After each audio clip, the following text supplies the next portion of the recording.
Bueno, lo que voy a hacer hoy es que les voy a hablar de un tema que me parece muy interesante reflexionar, que es el del cambio climático. Y lo pongo así porque tanto se habla de cambio climático, tanto se dice de que todo está pasando por cambio climático, que en un cierto momento yo ya pensé que algo no podía estar bien, o no es tan simple la historia.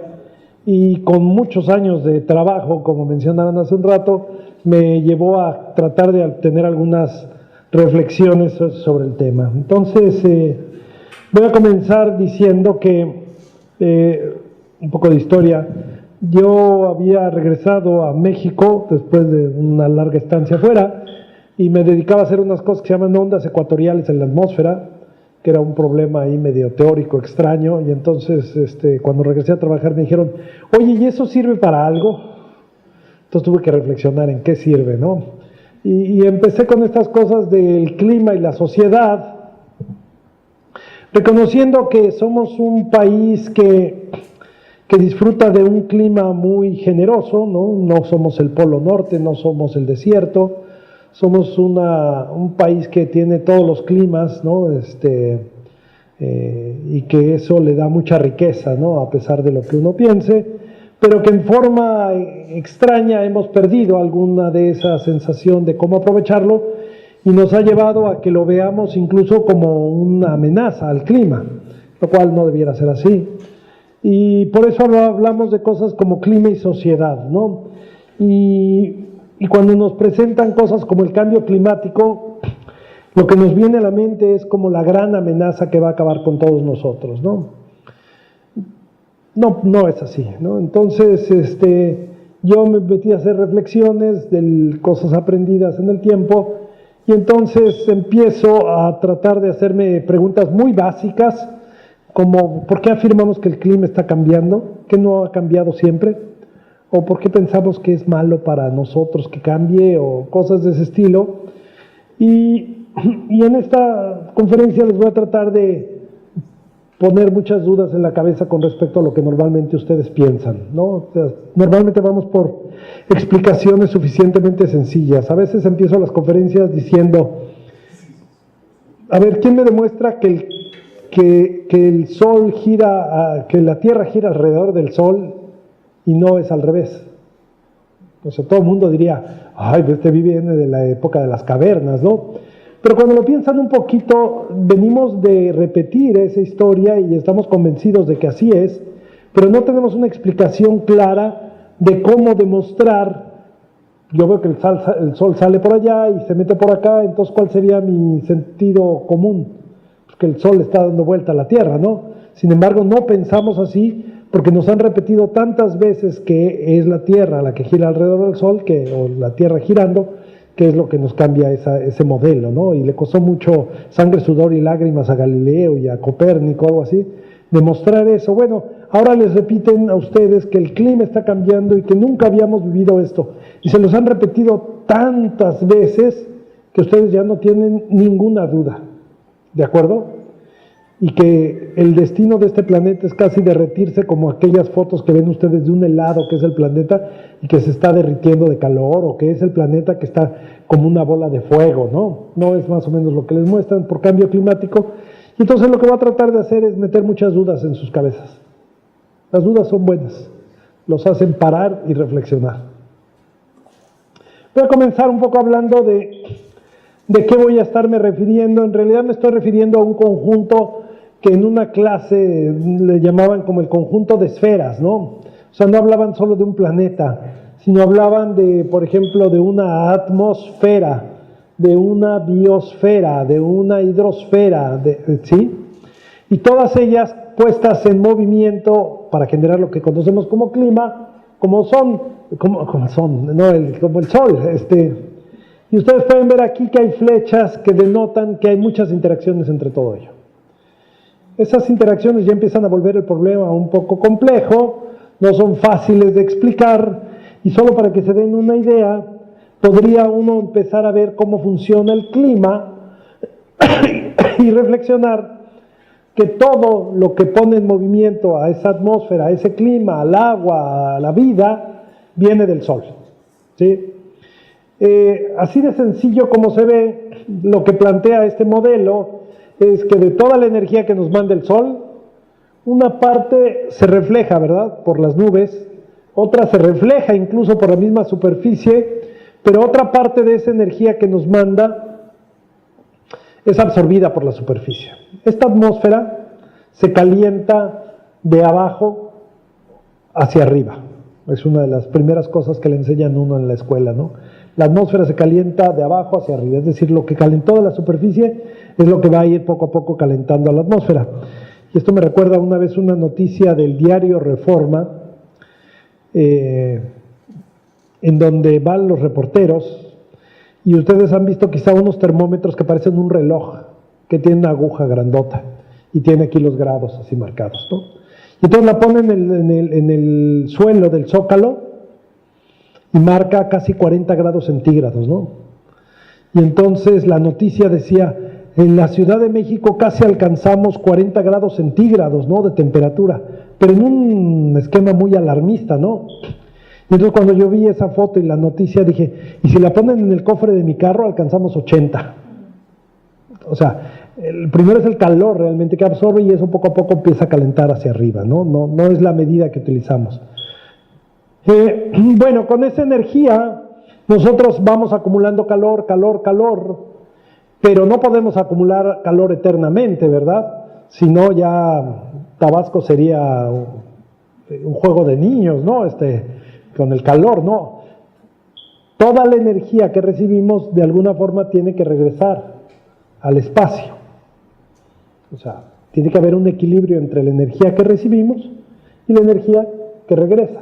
Si no, nos fundimos, ¿no?, si acumulamos calor.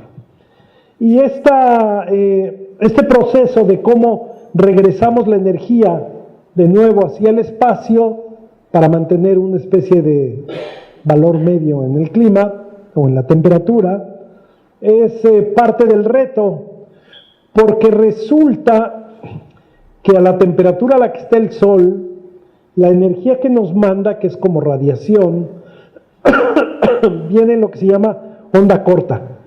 O sea, una onda sería algo así, ¿verdad? Si la onda está apretadita, pensamos que es con onda corta. Si la onda es así, eso es onda larga. En cualquier caso, es energía que llega con una característica, energía que sale con otra característica. Por ejemplo, ese proyector manda energía en forma de onda corta, que es luz visible. Pero cada uno de ustedes emite también radiación, pero de forma de onda larga. O sea, dependiendo de ustedes qué tan activos sean, pueden emitir tanta energía como si fueran un foco de unos 30 a 40 watts. Si han acercado la mano, bueno, a los focos antiguos, porque hoy ya no se usan, ¿no?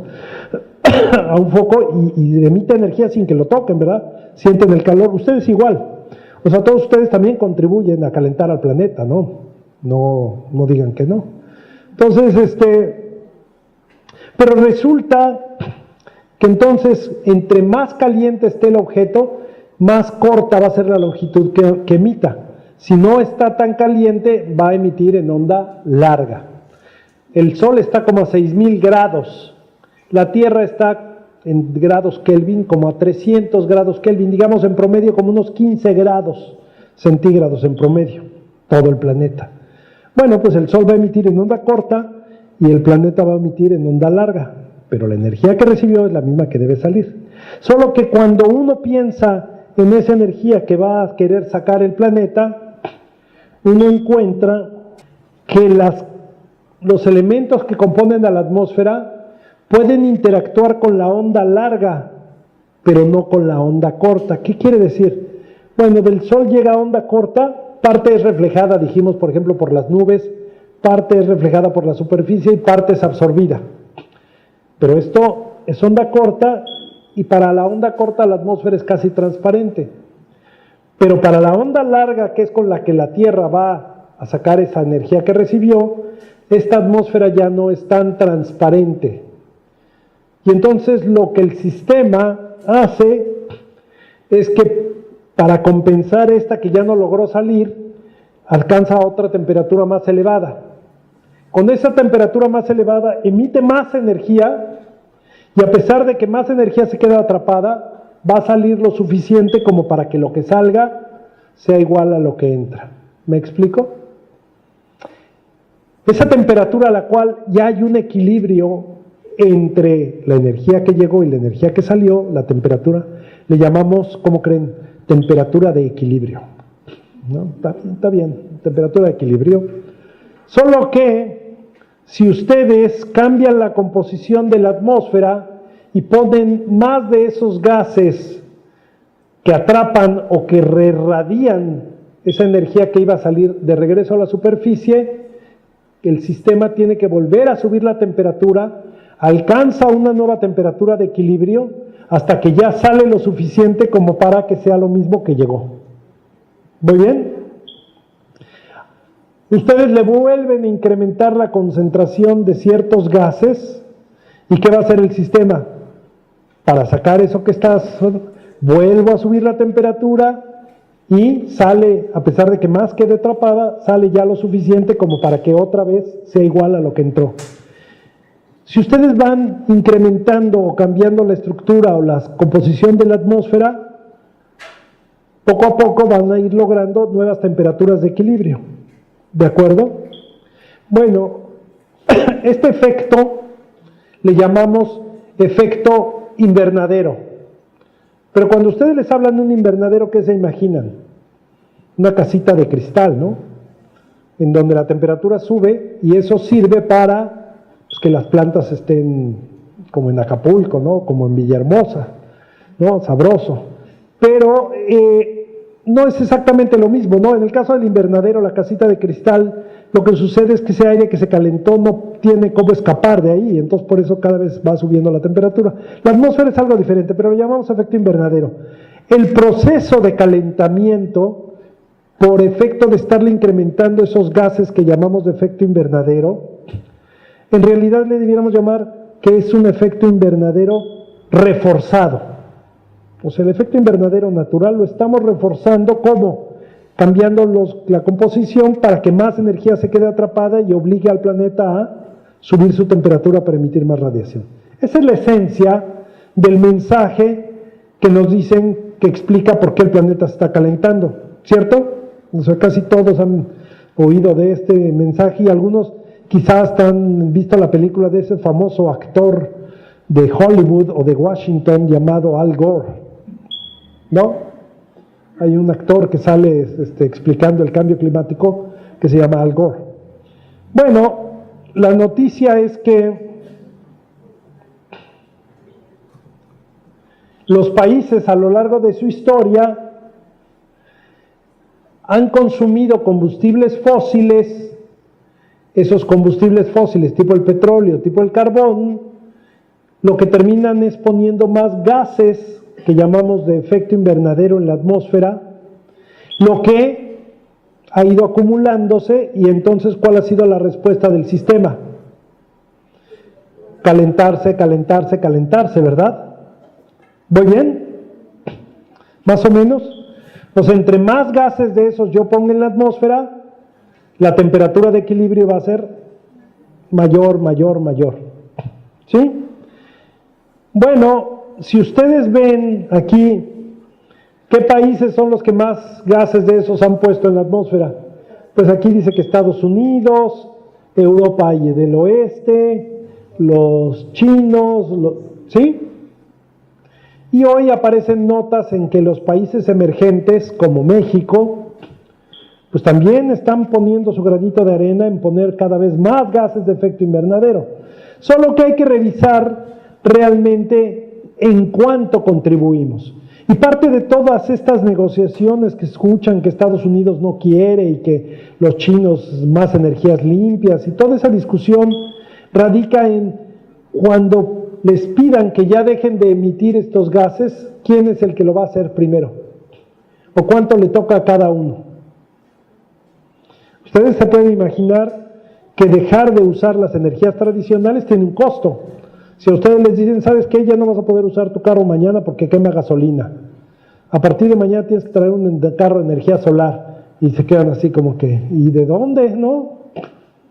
O son caros de estos por eléctricos, son de $500,000, ¿no? Y les dicen, pues sí, tu carro, tu bochito ya es historia, ahora pásate a uno eléctrico. No es fácil, ¿no? Es un problema económico, es un problema difícil de resolver, pero que tiene consecuencias en términos del clima. Y hasta aquí uno caería en este modelo.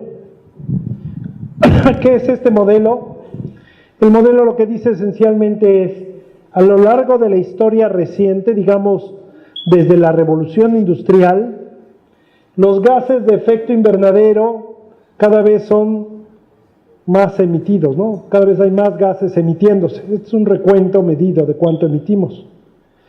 Esto nos dice cómo se están quedando atrapados en la atmósfera. Y esto nos dice que la temperatura, como respuesta a este incremento, va alcanzando nuevos estados de equilibrio cada vez más elevados. ¿Hasta ahí todo bien? Es tan simple la explicación que algunos dicen que hasta Peña Nieto lo entiende. Es un modelo muy simple. Esto es un modelo verdaderamente sencillo. Y entonces, esta es la explicación. ¿Y cuál es la conclusión que llegarían? Pues que mientras no hagamos algo para reducir las emisiones, la temperatura del planeta va a seguir subiendo. Y todo el mundo entra en pánico y dice, cada vez va a ser más calor, cada vez va a ser más complicado, cada vez va a ser más enredoso. Bueno, resulta que si a este modelo sencillo yo le agrego un poco más de realismo, le agrego un nivel adicional de complejidad, la cosa se empieza a volver no tan sencilla.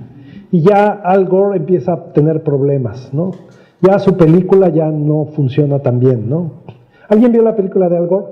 Sí. De, ¿cómo se llama? La verdad incómoda o no sé qué, ¿no? Bueno, pues con esto que le voy a hacer ahorita, Al Gore entraría en problemas. Ya no les cuento de los políticos mexicanos, porque esos, pues, ya que existe una característica en los planetas o en los sistemas que le llamamos el albedo. Todo cuerpo refleja energía dependiendo de algo que le llamamos su albedo. Por ejemplo, algo que es blanco refleja toda la luz, ¿verdad? Pero algo que es negro, en principio pensamos que se queda con toda esa energía absorbida. ¿Hasta ahí bien? Las nubes tienen un albedo muy alto. Llega la luz y reflejan esa energía que les venía del sol. El hielo, cuando ustedes van a esquiar a Aspen o a Suiza, por eso se tienen que cubrir, porque la nieve refleja toda la energía tal cual y les puede broncear de más, ¿no? ¿Sí? Entonces se cuidan mucho cuando esquían. Pero hay otras cosas que tienen un albedo menor. Varía el albedo. Supongan que yo aquí tengo un planeta y este planeta tiene nubes. Y solo para darles un poco de idea de hacia dónde voy, les planteo lo siguiente. Supongan que el planeta efectivamente empieza a calentarse. ¿Sí? Ese planeta al calentarse, que está compuesto esencialmente por mucha agua, comienza a evaporar más agua. Al haber más vapor, piensen ustedes que se forman más nubes. Si se forman más nubes, hay más reflejo de la energía, llega menos energía a la superficie. Pero si llega menos energía a la superficie, ¿qué pasa con la temperatura del planeta? Empieza a bajar. Y uno puede preguntarse, ¿qué acaso el sistema tiene un mecanismo propio para autorregularse en su temperatura? Podría ser, ¿sí? Aquí está una forma de albedo incrementado con nubes, pero aquí están otras formas, ¿no? ¿Qué tal si hay más polvo en la atmósfera? Hay una erupción volcánica, todo eso actúa para incrementar el albedo en este planeta, con lo cual uno esperaría que hubiera un leve proceso de enfriamiento. No les voy a enredar demasiado. Es un modelo un poquito más complejo que el que les describí al principio, que todos entendieron. ¿Se acuerdan que les dije, para todos está claro por qué cada vez se va calentando conforme pongamos más emisiones? Si yo le añado un nivel de complejidad al modelo y pienso ahora en un modelo con 2 niveles o 2 más realista, y pienso qué va a pasar si yo incremento gases de efecto invernadero o se incrementa el albedo, la respuesta ya no es tan sencilla de que automáticamente se va a calentar. Podría suceder que incluso se enfriara. Supongan que la cantidad de gases de efecto invernadero no cambiara. Voy a tratar de explicar un poco este gráfico. Supongan que esto lo dejo constante y estoy aquí. Y supongan que lo único que voy a hacer es incrementar el albedo. Bueno, mi temperatura en grados Kelvin pasaría de 280 a 270, 200, o sea, ¿qué estaría pasando con la temperatura? O supongan que el albedo no cambia y que lo único que cambia es la concentración de esos gases, pues paso de 280 a 300, etc. ¿Quién gana, el albedo o los gases de efecto invernadero? Y nada más para dejarles un poco la duda es, si el albedo es tan dependiente, por ejemplo, de cosas como las nubes, estamos en problemas. Porque si en algo tenemos problemas o dificultades los meteorólogos o los que nos dedicamos al clima, es en simular las nubes. No por nada dicen los que no son meteorólogos, dicen, a ver, ¿va a llover hoy o no va a llover? Sí, hoy va a llover. Dice, entonces no llevo el paraguas, dice el ciudadano, ¿no? ¿Por qué? Porque saben que tenemos muchas dificultades a la hora de simular las nubes. Si tenemos dificultades en simular las nubes, no vamos a entender bien el proceso del albedo y es una fuente de incertidumbre en los escenarios. ¿De acuerdo? Este es un problema serio en los modelos del clima y por eso no siempre nos resulta tan fácil explicarlo. Hay cosas más complicadas a las cuales también hace uno referencia. Por ejemplo, cuando ustedes les cuentan que este planeta se ha calentado, pues uno tiene que tener una medida.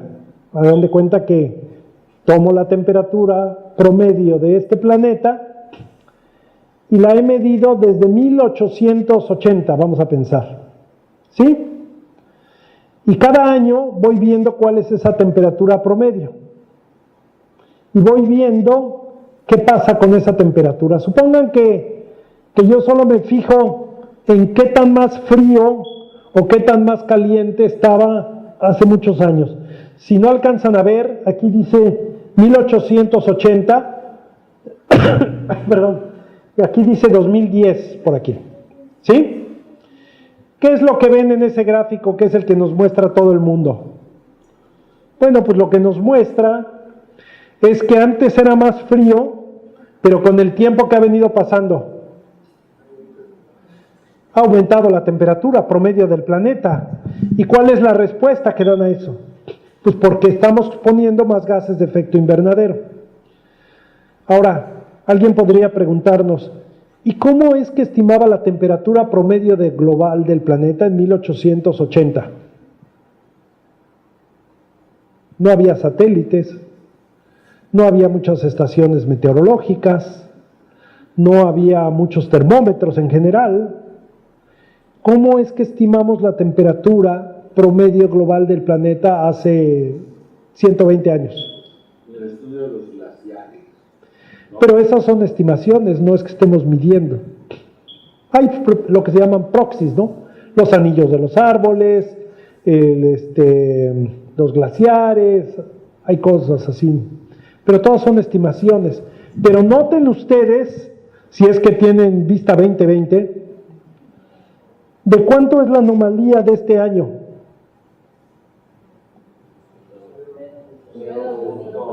0.03 grados.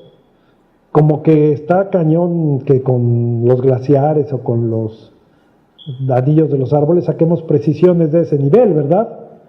En realidad este gráfico es una versión simplificada de un gráfico que debería llevar unas barras de incertidumbre asociadas.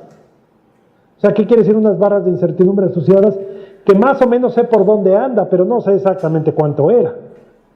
Con el tiempo y con más estaciones y con más mecanismos para medir, esas barras de incertidumbre quizás se hagan más pequeñas, lo cual no quiere decir que pueda yo conocer con toda precisión la temperatura.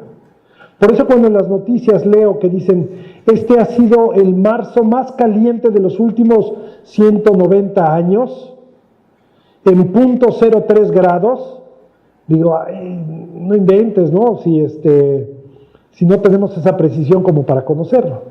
Pero es parte de la información que nos venden y que todos repiten a veces sin reflexionar realmente si tenemos ese nivel de precisión. Más problemas. Ustedes notan que aquí se ha ido calentando, ¿verdad? Pero lleguen a este punto como por ahí de 1995 y vean qué pasó con la temperatura. ¿Sí se ve? Cuando estábamos aquí y esto venía para abajo, los climatólogos del cambio climático entraron en pánico, verdaderamente en pánico. ¿Por qué? Porque si todo el discurso es en el sentido de que el planeta cada vez es más caliente, llevamos 15 años cada vez más frío. ¿Se imaginan? Eso ustedes no se enteraron, porque si no era mal mensaje para la comunidad, ¿no? Ya no nos iban a creer que el calentamiento global. Pero sí han surgido esos cuestionamientos. Sí han surgido. Bueno, algunos, pero no lo sustentan bien. Ahí la pregunta científica fue, ¿y qué hace que se esté enfriando? Bueno, la respuesta más natural es, el planeta tiene sus propios mecanismos de variabilidad natural y quizás estuvimos en uno de enfriamiento para entrar otra vez a uno de calentamiento. Incluso le pusieron a ese periodo, en inglés le decían el hiatus. La palabrita rara, yo me metí a ver qué quiere decir el hiatus, ¿no? Y la explicación que más me satisfizo fue, es como un chivo, el hiatus es como un chivo, que lo que hace es que se echa unos cuantos pasos para atrás para agarrar más vuelo y regresar con más fuerza todavía. Bueno, aquí está el hiatus, ¡pum! Pero como que otra vez, ¿no? Pero este tipo de cosas sienta un cierto precedente. ¿En qué sentido? A ustedes les dicen, o la gente que está metida en esta y que entra a las negociaciones, dice, ok, no debemos alcanzar un calentamiento mayor a cierto nivel. ¿Y para cuándo esperamos eso, según los modelos? Pues para el 2038 vamos a pensar. Pero si todo el modelo, debido a esto, ustedes pueden imaginarse que la gente pensaba que esto iba a seguir así, ¿no? Pero aquí va a seguir ahora sí, aunque este es... El problema es que empezaron a aparecer otras gráficas, porque gente incluso de la NOAA y la NASA empezó a decir que lo que pasó en estos años es que en realidad se equivocaron en el cálculo de las temperaturas, que en realidad esta gráfica se debió haber visto así. Y entonces dice, ¿cómo que se equivocaron durante 15 años? Te puedo enseñar las referencias. Otros dijeron, es un proceso natural. Otros dijeron, nos están tomando el pelo. Pero si ustedes empiezan a dudar de los mismos datos, dice, si tengo dudas en los datos en este periodo, imagínense en este periodo. Ahí empiezan problemas, ¿no? Problemas que a veces no le gusta a mucha gente oír. O sea, todos dicen, ¿cómo? Este es un escéptico del cambio climático, quémenlo en leña verde, ¿no? No, o sea, el chiste como científico es, bueno, vamos a tratar de entender qué está pasando. Aquí está de esos mismos datos que usan de referencia para el cambio climático. Aquí está, con respecto de un valor promedio, cómo eran las anomalías. No sé si alcancen a ver que aquí está África, aquí está América, aquí está Asia. Esto es cómo es la anomalía. Aquí no alcanzan a ver, pero es febrero de 1881. Y la verdad, yo he trabajado este tipo de problemas y digo, esta es una versión idealizada de lo que queremos ver, porque es muy difícil estimar cómo estaba la temperatura por acá, ¿no? Para saber cómo eran las anomalías a nivel espacial, ¿no? O este es febrero de 2018. Este es más creíble. Y entonces uno dice, ok, y quiero dejar esto bien claro, yo no estoy diciendo que el planeta no se está calentando, se está calentando. Lo que me cuesta más trabajo es muchas aseveraciones que se hacen respecto a tanto detalle que cae a veces en lo que podríamos pensar casi alarmismo. Y eso es lo que ha abierto la puerta a que surjan tantos escépticos. O sea, esa manipulación de la información a veces, ¿no? Y eso que estamos hablando de agencias relativamente serias.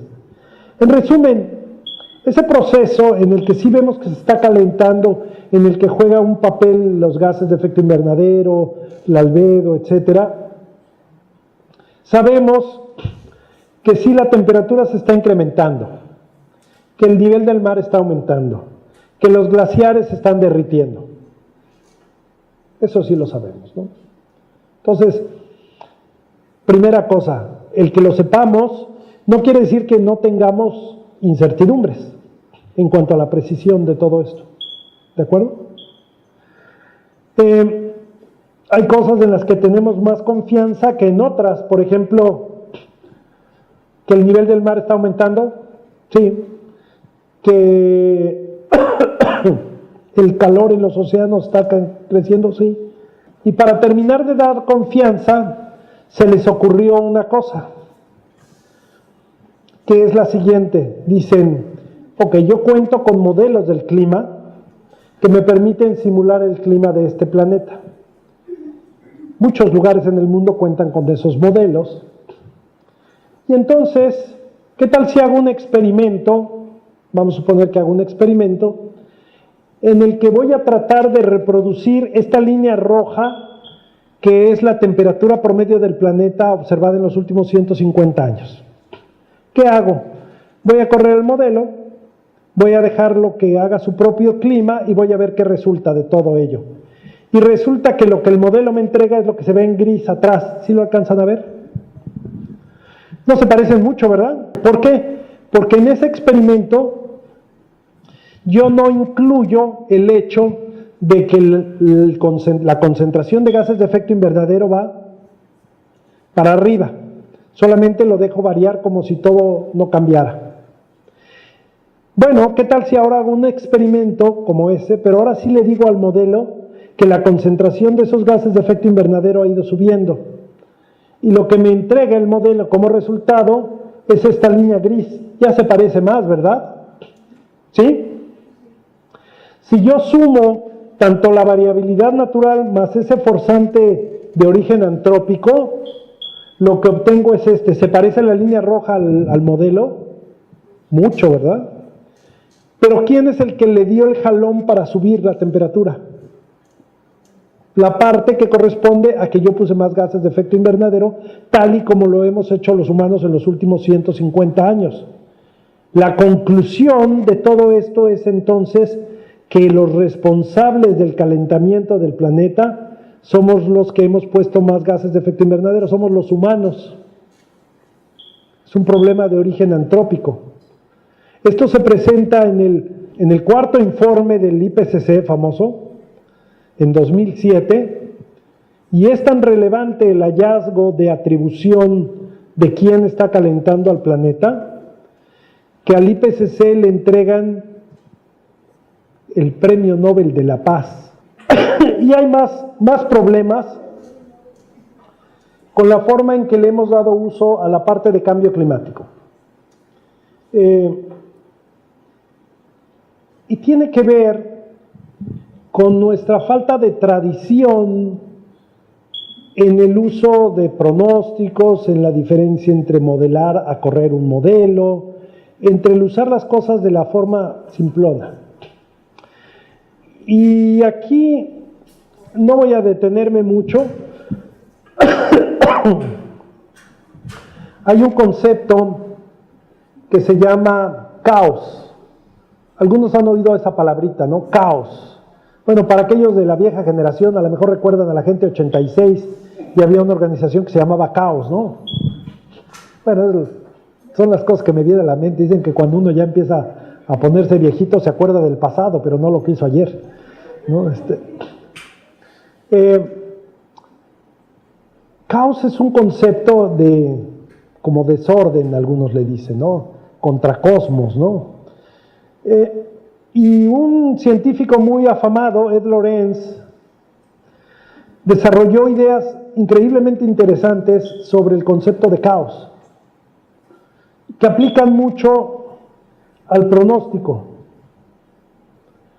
Este es Ed Lorenz, ese que ven ahí. Y quizá ustedes hayan oído, para que lo sientan más cercano, algo que se llama el efecto mariposa. ¿Han oído hablar del efecto mariposa? Hasta hay películas y choros así mareadores, ¿no? El efecto mariposa dice esencialmente, es una exageración, que a lo mejor si una mariposa aletea en Brasil, puede propagarse la señal de tal forma que se amplifique y termine siendo un huracán en Texas. No es tal la situación, pero lo que Lorenz trata de explicar es más o menos lo siguiente. Para no enredarlos demasiado, voy a poner ¿Todos fueron alguna vez a la feria? ¿Los niños fueron a la feria alguna vez? ¿Y jugaste un juego en el que ponen una tabla inclinada y sueltas una canica? Bueno, ya sabes caos, eres matemático casi. Eso te debe inspirar, ¿no? Supongan lo siguiente, porque los voy a llevar a otra fuente de incertidumbre. Supongan que ustedes tienen ese juego de las canicas. Aquí tienen 4 puntos, A, B, C y D, y E. Y esto que ven en puntos azules son como unos postes. Suelto una canica desde el punto C y conforme va pegando en los postecitos, la canica termina cayendo en una de estas cajas, ¿verdad? Y dicen, si suelto la canica en el punto C, va a terminar ¿en dónde? Aquí, ¿de acuerdo? Y entonces digo, ya me sé el truco, voy a agarrar otra canica, la pongo otra vez en el punto C, la suelto, y resulta que ahora se fue por la línea azul. ¿Por qué? Bueno, porque pudo haber sucedido que me falló el punto donde la coloqué por un pelésimo, ¿no? O sea, no la puse exactamente en el mismo punto. Por lo tanto, no pegó en el primer punto del poste, en el mismo punto, y esa anomalía se fue amplificando de tal forma que me llevó acá. Si yo suelto esa canica nuevamente y me vuelve a fallar por un chirrif, a lo mejor ahora cae acá. ¿Se entiende el experimento? Cuando me pregunten, oye, ¿qué pasa si pones una canica en el punto C? ¿A dónde va a caer? Es difícil decirlo, ¿de acuerdo?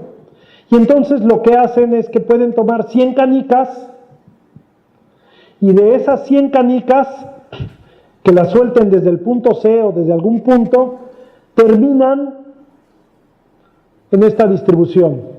Y quizá lo más que puedan decir es que si ponen una canica en el punto C, lo más probable es que caiga aquí, ¿verdad? ¿Sí? ¿Me explico? Y que es poco probable que termine en los extremos, de acuerdo a esto. Claro, los de la feria son bien tranzas. ¿Qué tal si yo a todos estos puntos los hago más apretados y a estos los dejo más abiertos? Pues tengo la capacidad de imprimirle un sesgo a esta distribución y quizá ahora la mayor parte de canicas se acumule donde estaban más sueltos los postes. O si lo hago al revés, del otro lado. Es decir, hay algo que guía hacia dónde va a sesgarse la distribución. De este juego, ¿cómo lo llevo yo al problema del clima? Ustedes en el clima toman un modelo, consideran que parten de una condición inicial y comienzan a integrar el modelo. ¿Sí? Y el modelo va a evolucionar en una cierta dirección. ¿Muy bien? Supongan que el punto de inicio es el 1 de enero de 1900 a las 6 de la mañana. ¿Qué pasaría si yo comienzo a integrar ese mismo modelo, pero el 2 de enero de 1900 a las 6 de la mañana? Ya no es el mismo punto, ¿verdad? Es como si me hubiera fallado por un telésimo y mi solución a dónde podría llegar. Quizá a otro punto. La diferencia fue un solo día, cuando yo estoy tratando de ver de aquí a 100 años. Eso sucede en los modelos. Y entonces, ¿qué tenemos que hacer? Correr muchos modelos para ver hacia dónde tienden a irse. Eso es lo que se hace. ¿Por qué les digo esto? Porque ustedes leen en las noticias que el pronóstico, entre comillas, de que el clima se va a calentar en 2 grados de aquí a 30 años, no es exactamente un pronóstico. Es más, la idea está mal planteada. Quizá lo más que puedan decir es que de aquí a 30 años la temperatura puede haberse elevado o podría elevarse en un rango de esta magnitud.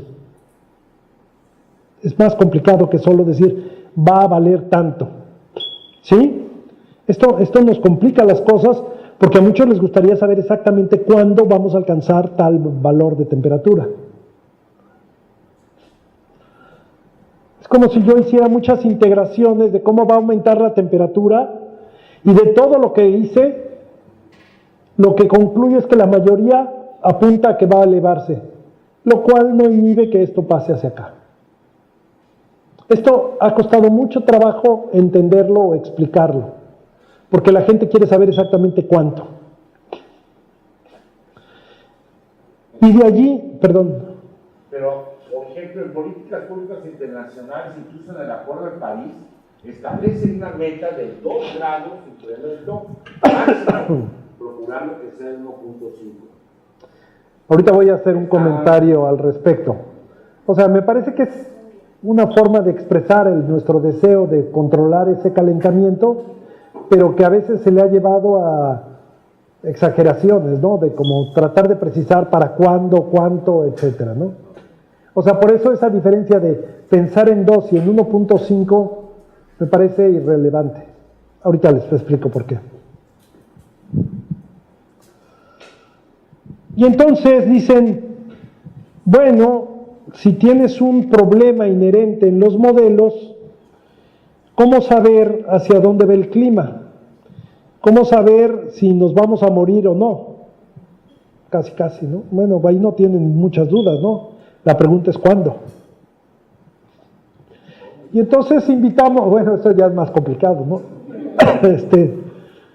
Entonces cambiamos un poco el mensaje de pronóstico y lo describimos como escenario.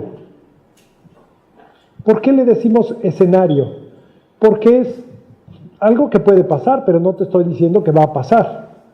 No sé si me explico. O sea, un escenario es que al salir de este seminario chocan en la calle con el amor de su vida. ¿No? ¿Por qué se ríen? Bueno, yo no sé, a lo mejor se chocan con otro cuate y lo piensan 2 veces, ¿no? Digo, en el caso de ustedes. Pero si lo piensan de esa manera, dicen, no estoy haciendo un pronóstico, o sea, yo no le estoy diciendo que van a conocer al amor de su vida saliendo de aquí. Mejorar es que se choque yendo con su mujer. Bueno, ya iba a hacer un chiste, pero mejor no. Hay menores en la habitación, entonces.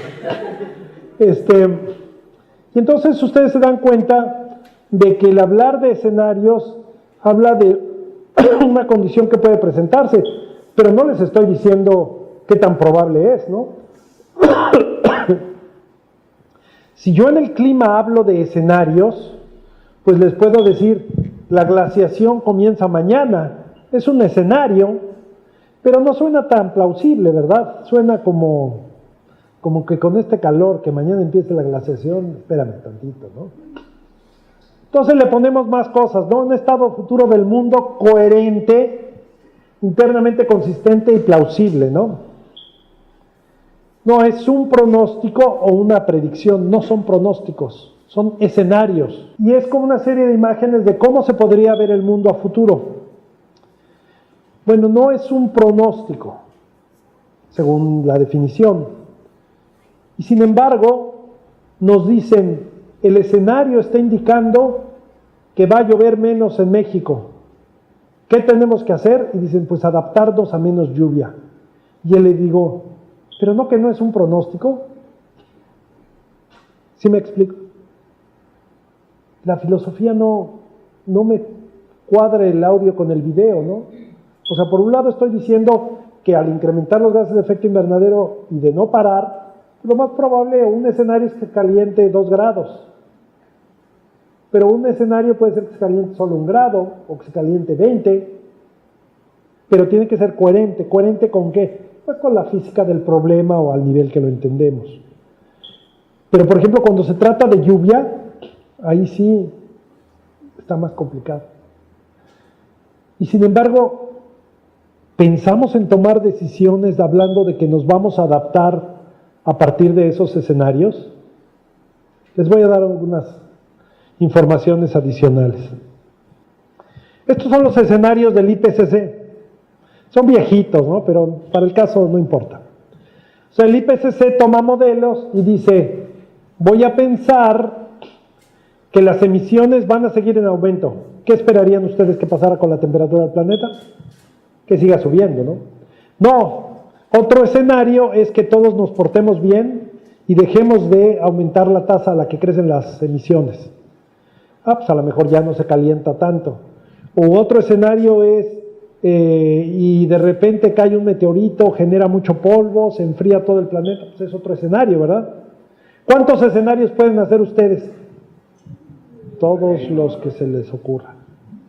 Aquí están algunos escenarios. Este escenario es pesimista, este escenario es optimista, ¿verdad? Por supuesto, no es un valor único, tendría que ser un rango, ¿no? Dado lo que vemos que son probabilidades. Este es el incremento en la temperatura promedio global del planeta. Y así es como se verían los modelos, digamos, entre el 2020 y el 2029, o de entre el 2090 y el 2099, ¿no? No sé si alcancen a ver que aquí está más rojo que esto. O sea, con este escenario se calentaría más, con este se calentaría menos. ¿De qué va a depender que el planeta siga calentando? No, pues en cierta medida de cómo nos portemos, de qué hagamos. Bueno, pues resulta que esta idea de los escenarios comenzó hace mucho tiempo, casi desde las primeras negociaciones allá por Río 91, 92, no me acuerdo, 92. Bueno, en ese entonces los escenarios decían que dado que la concentración de gases de efecto invernadero seguía en aumento, el clima del planeta iba a ir por acá ya, y resulta que andamos por acá. Dijeron, es que los modelos en ese entonces no eran muy buenos, los hemos mejorado. Pero por ejemplo el modelo nunca se enteró del hiatus, ¿no? Esta es una viejita, ¿sí? Esta imagen es viejita porque después... Bueno, pero de cualquier forma los modelos no se enteraron, y no se enteraron. Por eso todos los años sacamos nuevos escenarios con la esperanza de que un día sí le atinemos. Pero si ustedes lo ven en términos de escenarios y grafican algunos de los escenarios de los modelos más recientes, aquí están graficados, digamos, ya para estas fechas. Noten que la mayoría de los escenarios, la mayoría de las canicas iba hacia acá. La realidad vino hacia acá. ¿Cómo usar un escenario como pronóstico? ¿Cómo usarlo como una indicación? ¿Qué tanta confianza tendríamos que tener en los modelos para realmente convertirlos en una medida de impacto? El problema no es sencillo, ¿verdad? Porque los modelos no son perfectos, distan de la realidad. Hay cosas como las nubes, ¿no?, que nos meten mucho ruido. Y desde el punto de vista de la ciencia del clima y de la modelación, hay muchos problemas. Me voy a apurar. Por ejemplo, espero no se... Yo sé que son sus amigos de algunos de estos personajes. No mucho, ¿verdad? Pero bueno. Por ejemplo, para que vean cómo es frágil a veces nuestro entendimiento del clima y de esta cuestión de escenarios. En años recientes, varias veces las cataratas del Niágara se han congelado. No sé si lo han visto en las noticias, y aparecen fotos como esta. Se han congelado. Y entonces los periodistas buscan a los más sabios de este mundo. En el caso de México, buscan a estas personalidades. Y fueron y les preguntaron por qué, si estamos en pleno proceso de calentamiento del planeta, resulta ahora que las cataratas del Niágara se congelan. Para el periodista eso sonaba contradictorio. Y los sabios del planeta empiezan a dar respuestas. Y el caso más, bueno, no el más extremo, hay unos extremísimos, ¿no? Y me encontré esto. Y no se lo cuenten a nadie. Lo que les voy a contar, o lo que voy a decir ahora, no se lo cuenten a nadie. Pero es solo para que se den un quemón de a quienes idolatramos. En el caso de clima, ¿no? Aquí este señor dice, advierte por superciclones. ¡Wow! Nos dijeron que con cambio climático ahora los huracanes van a ser superciclones. ¿Qué se imaginan ustedes? Pues yo me imagino algo terrible, ¿no? Les voy a leer la nota, ¿no? Dice, México debe prepararse ante el impacto de fenómenos meteorológicos cada vez más extremos y con mayor frecuencia a causa del cambio climático, advirtió ese señor. Y luego dice, no es que un evento, a ver si ustedes me lo logran descifrar, no es que un evento en particular haya sido causado por el cambio climático, sino que son eventos que hubieran ocurrido de todas maneras, pero su intensidad sí es muy probable que haya aumentado por el cambio climático. ¿Quedó claro?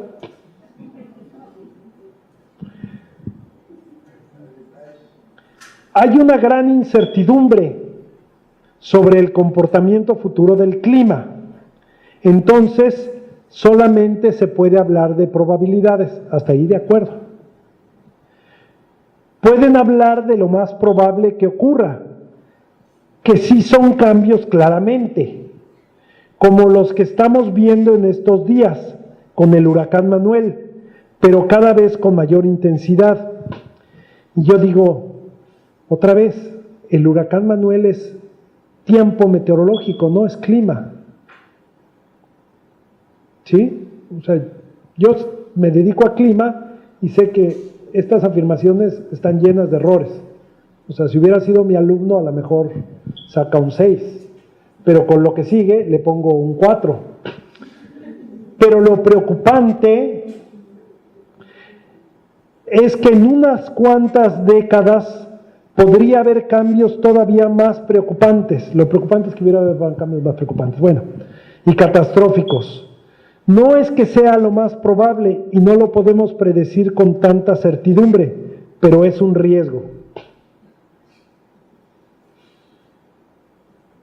No entendí. Está mal además.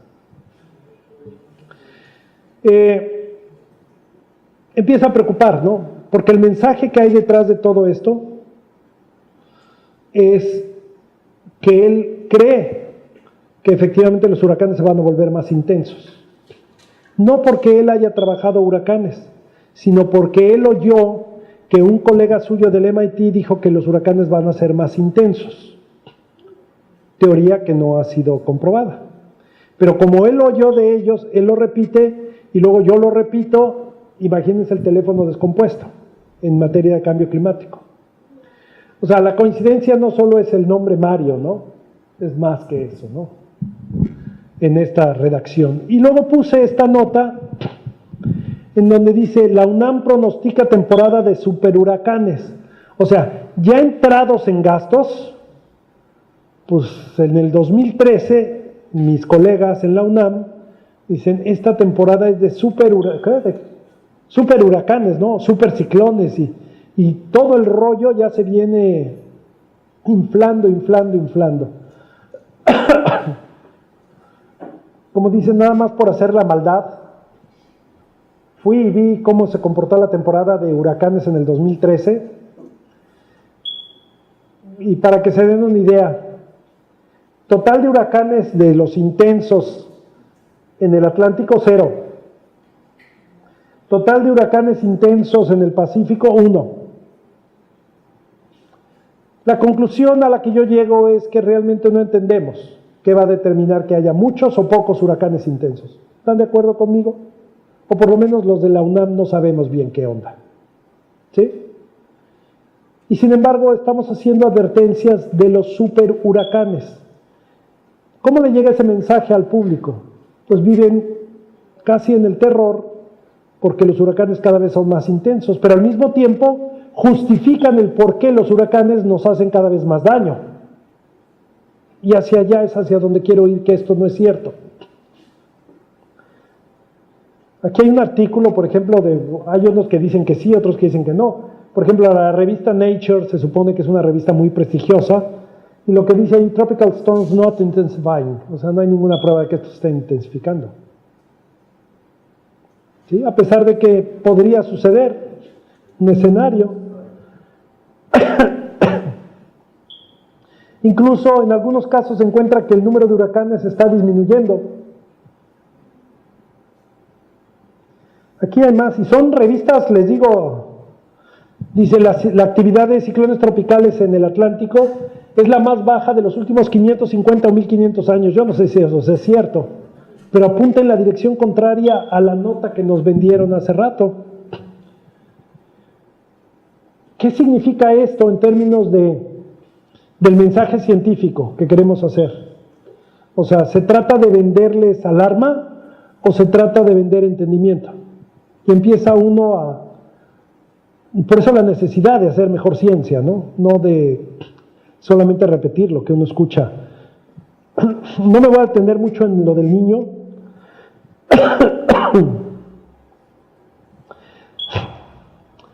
Y para que vean cómo somos, a veces no nos contenemos, ¿no? O sea, vemos la oportunidad de un reportero y,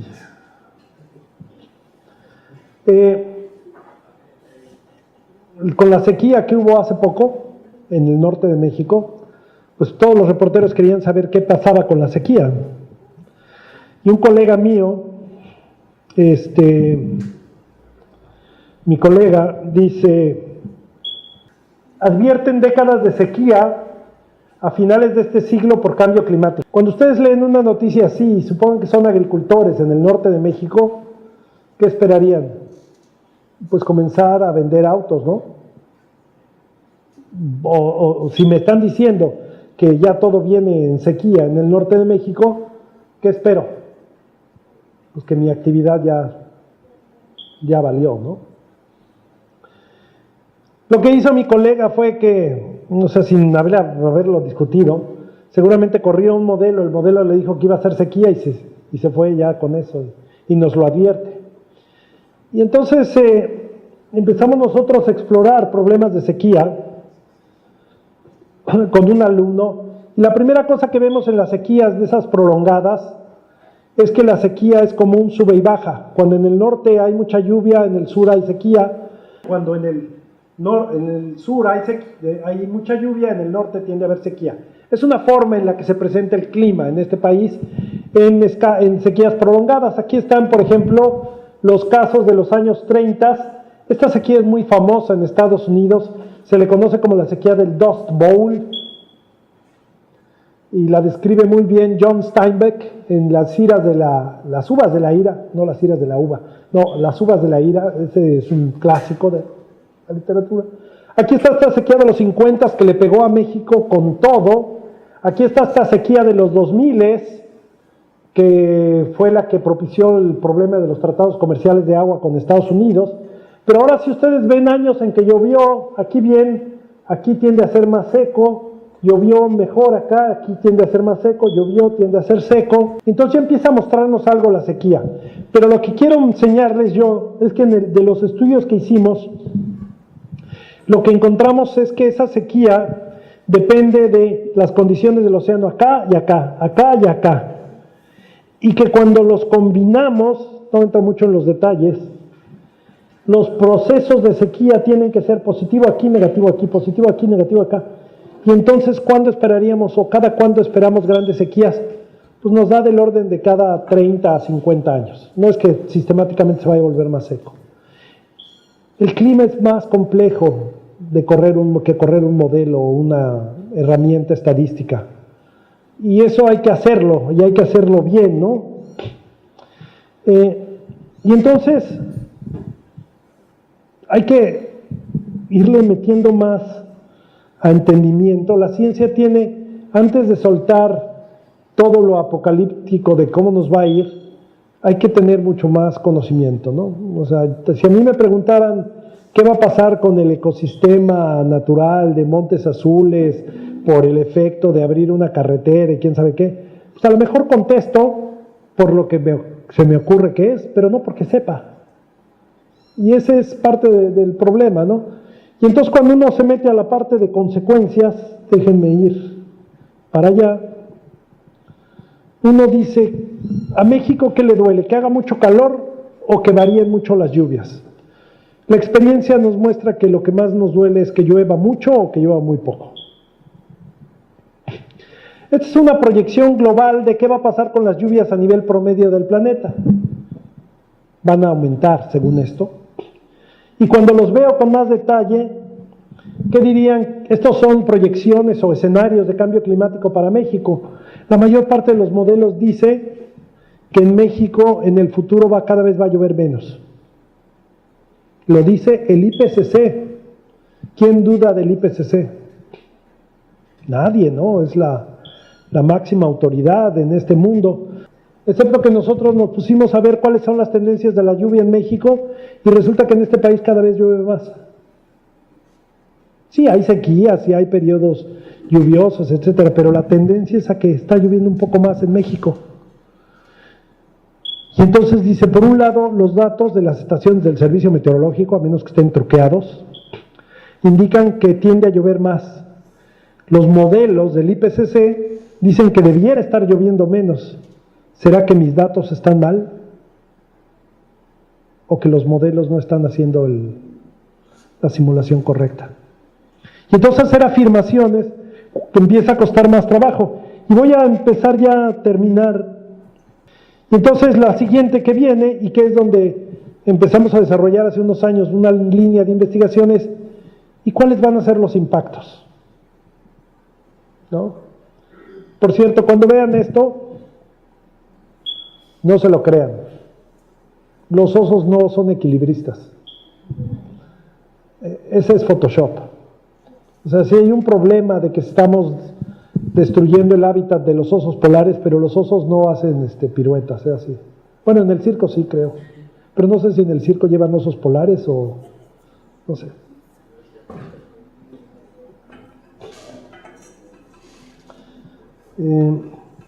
México. Si yo hago un recuento de todas las notas que aparecen sobre sequía, onda de calor, incendio forestal, onda fría, helada, lluvias, inundaciones, entre 1970 y el 2010, ¿qué notan? Que cada vez hay más reportes de desastres, ¿verdad? Especialmente las barras azules que corresponden a lluvia o inundaciones. O sea, lo que más le está dañando a este país son cuando llueve mucho y cuando se inunda. Y la pregunta es, ¿esto se debe al cambio climático?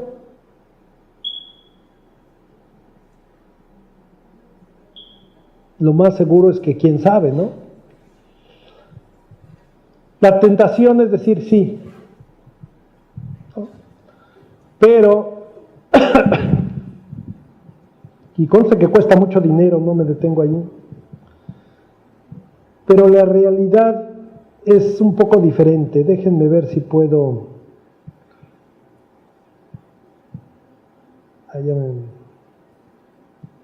No, espérenme, déjenme regresar.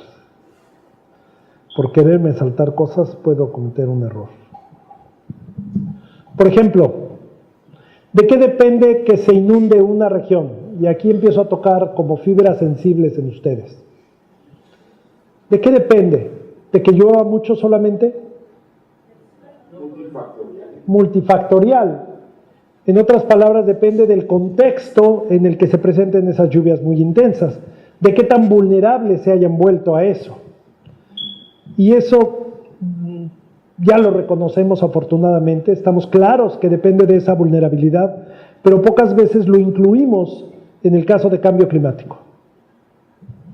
Un ejemplo, esta es una historia de 1980 al año 2013 de cuántos muertos, entre comillas le voy a poner así eso, de cuántos muertos dejan los huracanes, porque los huracanes no matan, ¿no?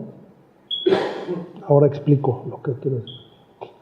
Y la línea es cuánto cuestan los huracanes en términos de daños que causan. Esta parte que está hacia atrás en morado oscuro es antes de que se implementara un sistema de alerta temprana frente a los huracanes. Esta es después de que se implementó la alerta temprana ante los huracanes. Antes de que se implementara la alerta temprana, podía haber 200 hasta 300 muertos en un evento de huracán. ¿Por qué? Porque prácticamente no se enteraba la gente a veces de que ahí venía el huracán y ellos seguían con sus actividades y el río los arrastraba, se ahogaban, se les caía la pared, ¿sí? Con la entrada del sistema de alerta temprana se les dice, ¿sabes qué? Si tu casa no es muy resistente o si pensabas ir a tal lado, mejor ve a un refugio. Con la información y con la advertencia, los daños en términos de personas que morían empezó a disminuir. ¿Sí? Y dicen, pero aquí otra vez. Bueno, les podría contar la historia de que le metieron mano al sistema de alerta temprana para cambiarlo y lo echaron a perder, ¿no? Pero lo que estoy queriendo decir es que qué tanto daño nos hagan las cosas depende de cómo estén. Más ejemplos, ahora sí me voy a ir rápido. Por ejemplo, Chiapas. Si yo hago un recuento de acuerdo a la Secretaría de Gobernación de cuáles han sido los desastres de los últimos 20 o 30 años, ¿qué dicen los desastres? No sé si alcancen a leer, pero aquí dice tromba, tormenta tropical, huracán, lluvias torrenciales, inundaciones. Si ustedes hacen el recuento, ¿qué le duele a Chiapas? Que llueva mucho. ¿Será que es porque cada vez llueve más? Pero esta es la que quiero mostrar. Esta es la cuenca, ¿no?, con la que están trabajando. Todo lo que están viendo en amarillos está degradado. Ya sea que lo cambiaron a agricultura, que lo deforestaron, que algo pasó. Cuando ustedes degradan la cuenca de esta manera, lo que logran hacer es que de la lluvia que cae, un porcentaje más alto escurra. Y desde Chiapas, ¿hacia dónde oscurre? Hacia ustedes, ¿no? ¿Sí? Entonces, lo que hace su vecino tiene consecuencias con ustedes. Si la cuenca estuviera en perfectas condiciones, quizá no tendría las consecuencias que tiene. ¿De qué depende? ¿Del cambio climático o de las cosas que nosotros hacemos? Sí, o sea, depende de las dos, podríamos decir. Y el reto del científico es este. Si yo hago un recuento de los desastres, es porque el riesgo cada vez es mayor, pero el riesgo depende de que o la vulnerabilidad esté aumentando o el peligro esté aumentando.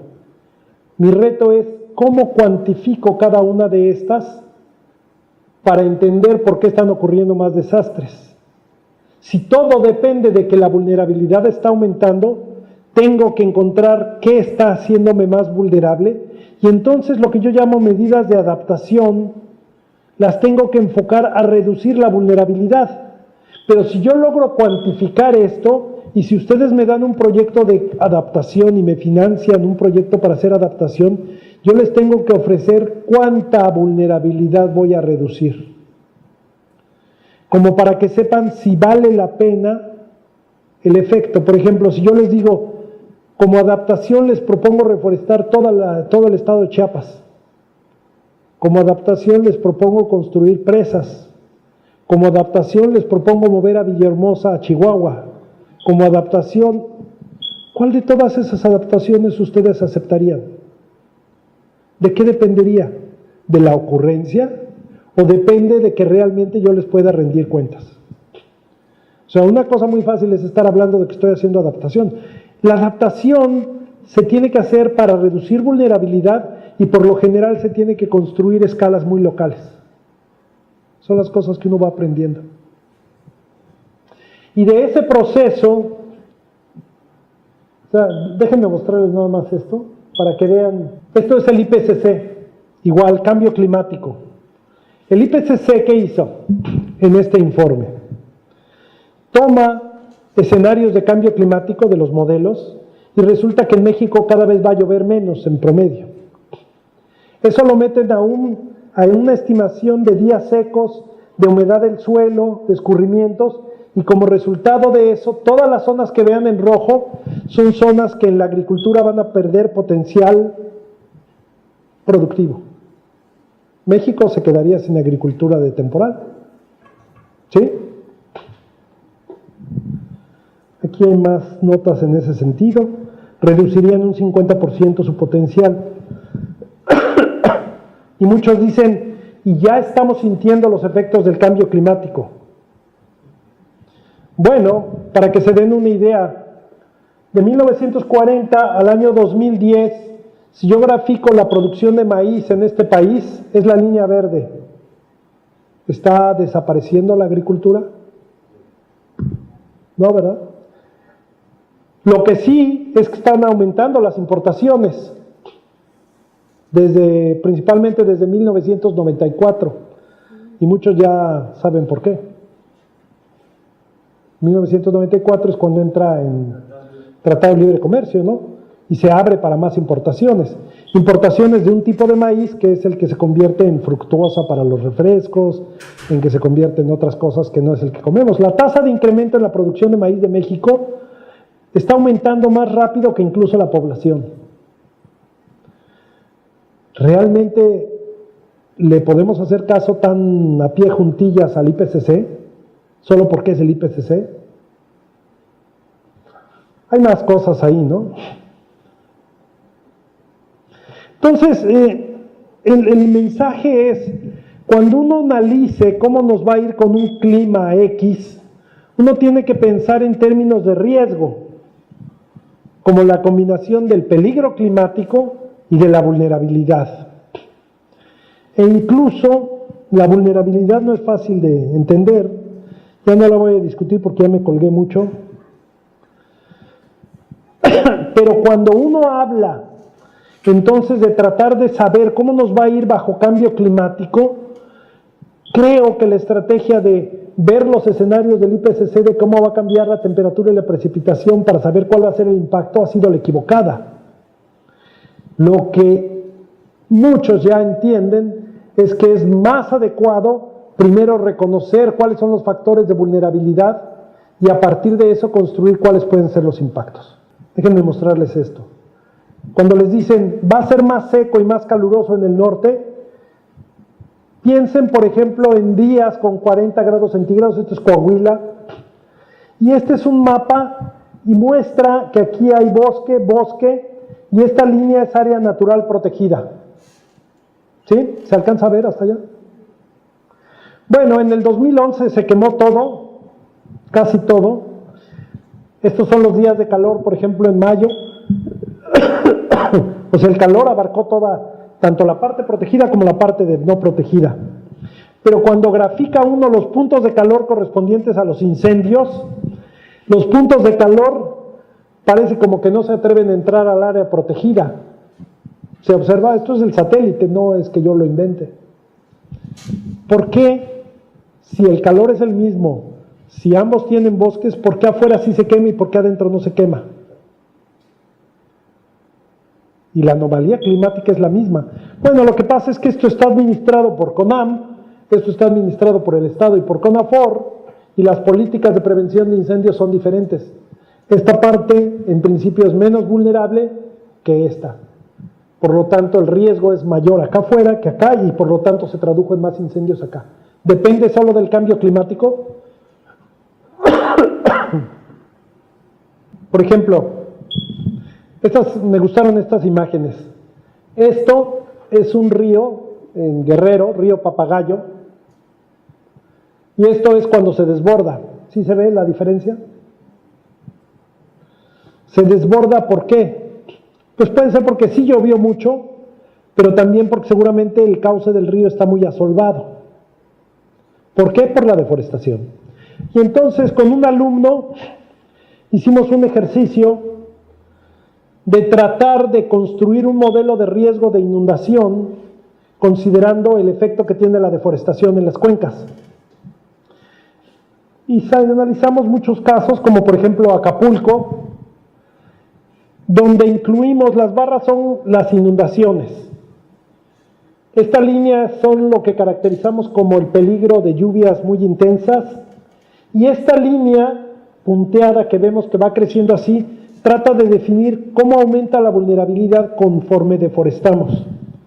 Bueno, quizá el mensaje sea más claro si yo pongo lo siguiente, y con eso ya voy a terminar. Esto es Acapulco, aquí está Acapulco. Lo que ven en verde es la vegetación de 1970.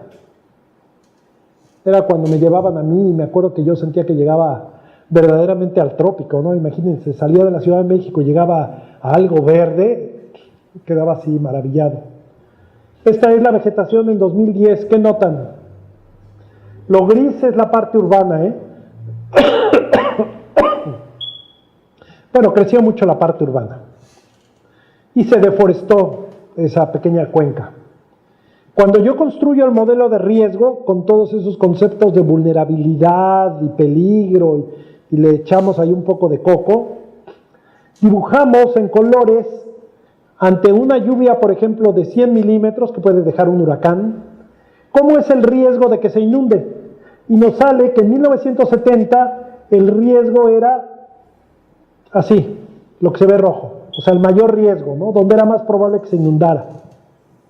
Si yo hago el mismo cálculo, pero ya considerando que todo esto se deforestó, entonces el área que está en riesgo aumenta.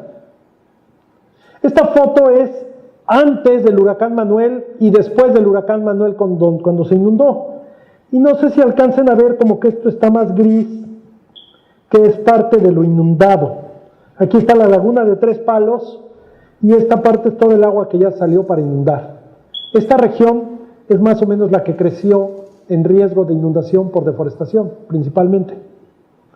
Pero encontré una imagen aún más clara de la Agencia Espacial Mexicana. Aquí está la laguna y toda esa parte que aumentó su riesgo es la que acabó inundada durante el huracán Manuel.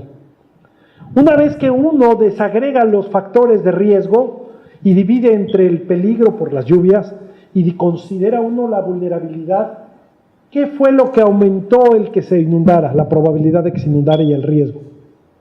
Pues contribuyó enormemente lo que hicieron con la cuenca, que fue deforestarla. Pero cuando uno empieza a desagregar en esa medida, ¿de quién es responsabilidad el daño a todo el manejo del territorio? Nosotros y las autoridades. Ya no podemos culpar a los chinos o a los gringos del cambio climático, sino nosotros estamos haciendo un mal manejo del territorio, y entonces reducir el riesgo o gestionar el riesgo mediante adaptación significaría reforestar, por ejemplo, restaurar un poco de los servicios que nos da la cuenca. ¿Sí? Este es el que te decía, ya nada más, ahora sí ya. Este es México, aquí es donde estaba lloviendo menos, y cuando vemos zonas que han sido deforestadas, esto es el Petén, Guatemala. Es severo, ¿verdad? O sea, no es un pedacito chiquito. En 14 o 15 años ve todo lo que deforestaron ya. Es bárbaro. Eso lo que está lloviendo es que está lloviendo menos, ya no se da la agricultura que esperaban tener y por lo tanto, y es un problema que apunta en direcciones ambientales, físicas, económicas, sociales, de todo trae ese problema por manejo ambiental. Podría mostrarles más el de las ciudades y todo, pero yo me aloqué. Y quizá este es el punto, ¿no? ¿Recuerdas que mostrabas un gráfico en que tenías el cambio climático y tú hablabas de que era transversal a todos los demás, ¿no? Como más ciclones tropicales, disponibilidad de agua, agricultura, cosas así. Pero yo ponía en el centro del problema, ¿a quién? Al cambio climático. Creo que eso es equivocado. Lo que hago en el nuevo gráfico es que este círculo dice socioecosistemas, son ustedes y el ambiente, el centro de mi interés. Y alrededor de eso tengo cambio climático, pérdida de biodiversidad, degradación de suelos, ¿sí? Pero el centro ya no es el cambio climático. Tengo que reconocer cuál es el objeto de mi interés y de mi estudio. Y es diferente a concentrarme a que el cambio climático es en torno de lo cual gira todo, ¿no? Entonces, yo creo que hay abordajes que ha costado mucho trabajo, ¿no?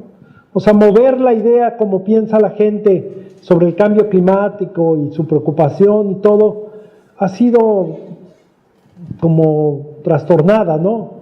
O sea, una vez que uno le mete más el diente, uno se da cuenta de que no, la historia no está muy bien contada y que creo que sí tenemos que hacer reflexiones, la parte científica, para corregir mucho de lo que nos han vendido hasta ahora, ¿no?